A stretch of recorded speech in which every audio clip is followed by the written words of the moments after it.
Halo, apa kabar? Kembali berjumpa dengan kami, saya Arsul Arif bersama dengan Bung Rocky Gerung. Bung Rocky pro kontra soal pemberian gelar pahlawan nasional kepada mantan Presiden Soeharto tampaknya coba diakhiri atau lebih tepatnya dijustifikasi dengan hasil survei ya. Karena survei dari Kedai Kopi, ini nama lembaga ya, yang didirikan oleh Henry Satrio menyatakan 80,7% responden itu menyetujui pemberian gelar pahlawan kepada Soeharto. Betul, Bung Hersu, tanpa kontroversi, mantan Presiden Soeharto ditetapkan sebagai pahlawan nasional. Kita mesti pastikan bahwa memang tidak perlu kontroversi lagi. Karena lembaga survei sudah memutuskan 80% rakyat Indonesia memilih untuk memastikan bahwa Presiden Soeharto adalah pahlawan nasional. Nah, di situ problemnya. Bahwa politik akhirnya hanya ditentukan oleh hasil survei. Kita mulai menduga bahwa ada semacam upaya untuk bukan sekedar memalsukan sejarah, tapi membuat sejarah itu berubah menjadi permainan survei, sejarah menjadi permainan statistik. Ini soalnya itu. Apalagi kalau kita mau ucapkan secara jujur, itu fraksi kiri di kabinet tidak bersuara tuh. Menteri-menteri yang berasal dari kalangan kiri itu mengiyakan hasil survei itu.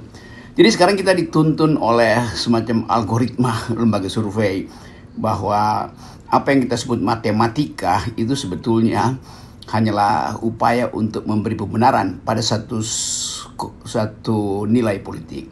Ini yang jadi soal bahwa matematik itu cuma alat untuk berpolitik, bukan tujuan berpolitik.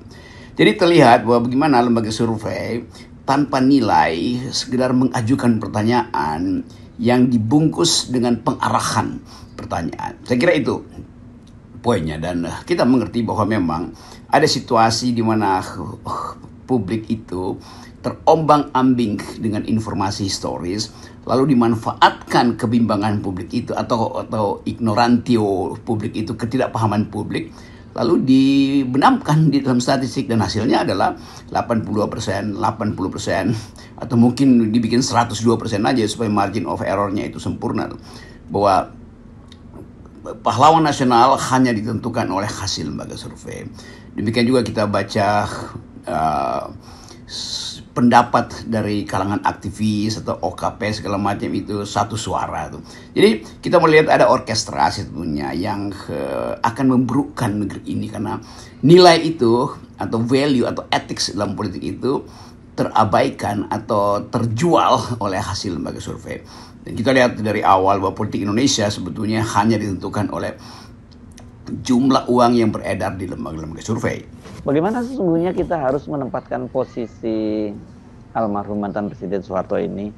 Karena bagi para pendukungnya, Soeharto sukses dengan ideologi pembangunanismenya yang ini secara jujur juga harus kita akui. Tapi bagi yang menentangnya, catatan buruknya juga tidak kalah panjang daftarnya. Dan itu juga harus kita akui. Tentu ada catatan jujur dari sejarah bahwa Presiden Soeharto sungguh melampaui semua predikat yang pernah diberikan pada semua mantan presiden dalam soal pembangunan tuh. Apalagi kalau cuma soal infrastruktur, bukan Jokowi yang jadi bapak infrastruktur, tapi Soeharto yang membawa negeri ini ke dalam ide-ide modern sejak Orde Baru didirikan tahun 67 68 itu.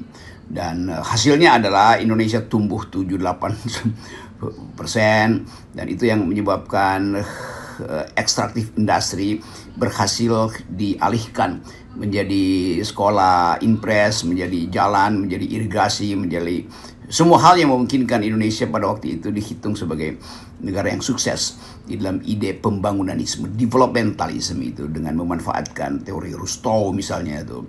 Tapi kita tahu juga pada waktu itu mahasiswa ya berupaya untuk menandingi sukses itu dengan catatan-catatan ideologis itu, bahwa kapitalisme tumbuh di bawah kendali otoritarianisme militeristik. Dan kita tahu trilogi pembangunan pada waktu itu adalah stabilitas politik, pembangunan ekonomi, dan pemerataan. Stabilitas artinya pengendalian politik, dan diputar-putar nanti setelah ada pertumbuhan ekonomi, maka pemerataan didahulukan lalu stabilitas dikurangi. Tapi itu tidak terjadi.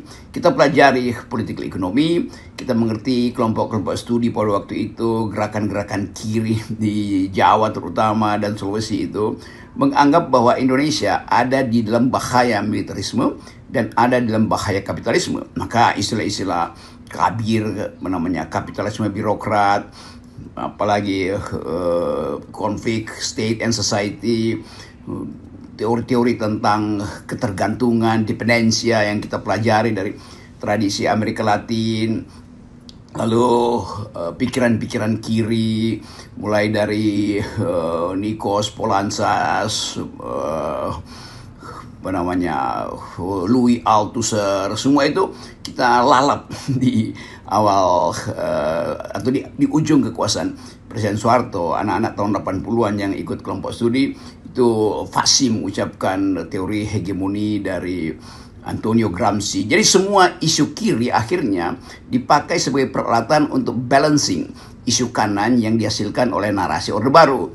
Dan itu yang kemudian berakumulasi menjadi kekuatan moral yang di 98 kemudian meledak menjadi perjuangan politik kan. Tapi udah, itu semacam catatan untuk mengingatkan bahwa mereka atau kita yang ada di dalam upaya menegakkan demokrasi hari-hari ini dibatalkan oleh statistik. Jadi suara-suara itu terutama menyerah akhirnya karena tidak mampu untuk melakukan bahkan narasi. Padahal kita tahu bahwa kalangan kiri di kabinet itu jumlahnya seperti mayoritas secara ideologis. Tapi udah, statistik mendiamkan mereka dan sebetulnya mereka ingin didiamkan oleh statistik. Nah, kalau dengan dasar yang Anda sampaikan tadi, apakah Anda melihat ini ada semacam operasi penggiringan publik opini melalui lembaga survei dalam penetapan Soeharto sebagai pahlawan nasional? Ini kan kayak mengulang apa yang terjadi sepanjang satu dekade bersama dengan Jokowi. Semua itu kemudian justifikasinya adalah lembaga survei. Iya, pada akhirnya kita harus pergi pada dasar evaluasi etik. Karena politik itu bukan jumlah responden atau sekedar margin of error yang bisa dipermainkan. Tapi politik adalah soal imperatif moral. Politik adalah soal determinasi etik. Dan itu yang memungkinkan kita mengevaluasi politik. Kan nggak mungkin sejarah itu segera ditafsirkan oleh like and dislike yang tanpa input narasi tiba-tiba disurvei, tanpa input pengetahuan historis tiba-tiba anak-anak muda ini kemudian diarahkan untuk ada dalam satu narasi bahwa kepahlawanan itu adalah hal yang utama untuk melanjutkan negeri ini. Buat saya bukan itu soalnya. Kita justru harus menjadikan sejarah sebagai pelajaran dari para pengkhianat. Jadi sejarah yang bagus, sejarah yang benar itu sejarah yang etis, bukan mengingat para pahlawan, tapi mengingat para pengkhianat. Kan begitu konstruksi, sebut aja konstruksi dekonstruktif. Ini istilah yang mesti diuraikan lebih jauh. Mendekonstruksi sejarah adalah upaya untuk mengingat apa yang disembunyikan di dalam model-model narasi dominan kan. Itu yang kita sebut sebagai upaya untuk menghasilkan kontra narasi supaya demokrasi tetap tumbuh. Tapi sekali lagi kontra narasi itu harusnya juga disadari oleh para pembuat survei atau mereka yang ada di kabinet supaya ada keseimbangan pikiran minimal. Tapi kelihatannya dalam soal Pak Harto dijadikan pahlawan itu tanpa kontra narasi, artinya ada operasi hegemoni, ada operasi ya sebut aja operasi yang memungkinkan orang akhirnya tunduk pada hal-hal yang kuantitatif, bukan pada hal-hal yang kualitatif yang harus diajukan sebagai dasar dari demokrasi deliberatif. Jadi kita mau pastikan bahwa sesuatu yang merupakan pelajaran sejarah akhirnya dimanipulasi oleh mereka yang takut untuk mengucapkan prinsip sejarah yang seharusnya. Padahal mereka lah yang sebetulnya tidak perlu disebut sebagai korban Orde Baru, tapi mereka yang punya kemampuan untuk menegakkan dalil-dalil bernegara. Mereka yang punya kesempatan untuk memulihkan akal sehat publik yang sekarang berada di dalam kabinet, justru mereka yang diam, kan itu intinya tuh. Tapi kita anggap aja bahwa ini adalah satu bukan kutukan sejarah, tapi satu arah yang memungkinkan kita mengerti bahwa sejarah sedang bergerak menuju potensi perkelahian nilai di masa depan. Dan Presiden Prabowo tentu sedang sibuk untuk mengatur langkah-langkah yang beliau sebut sebagai ide sosialisme Indonesia. Dan dalam kondisi itulah kita mengerti betapa ada banyak paradoks sebetulnya. Karena sistem Orde Baru tentu bukan sistem sosialis.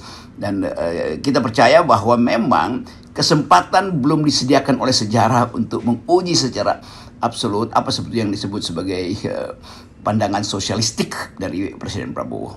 Jadi apa yang Anda baca ini sesungguhnya di balik penetapan almarhum mantan Presiden Soeharto sebagai pahlawan nih?